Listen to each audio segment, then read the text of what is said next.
ഞാൻ ഇത്രയൊക്കെ ചോദിച്ചിട്ടും താൻ എൻ്റെ പേര് പോലും ചോദിച്ചില്ല.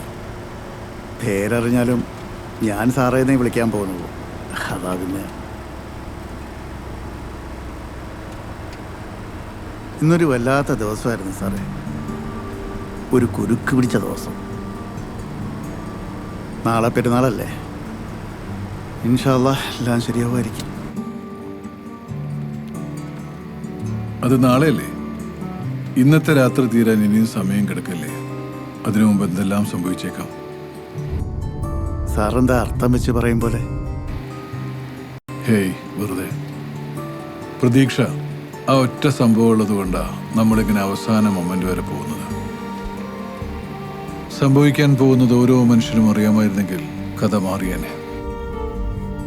അത് ഞാനും പലപ്പോഴും ആലോചിക്കാറുണ്ട് സാറേ. 2016 നിങ്ങളൊന്ന് ലീവിന് വന്നിട്ട് പോവാ ബുക്കാന്ന് ജമീല പറഞ്ഞപ്പോൾ ഞാനത് വലിയ കാര്യമാക്കി എടുത്തില്ല.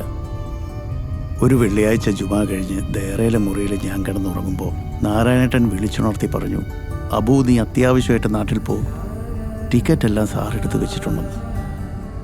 മുൻകൂട്ടി ഒരു സൂചനയെങ്കിലും അറിഞ്ഞിരുന്നെങ്കിൽ ജീവനോട് എനിക്ക് അവളെ ഒന്ന് കാണാൻ പറ്റിയേനെ സാറേ.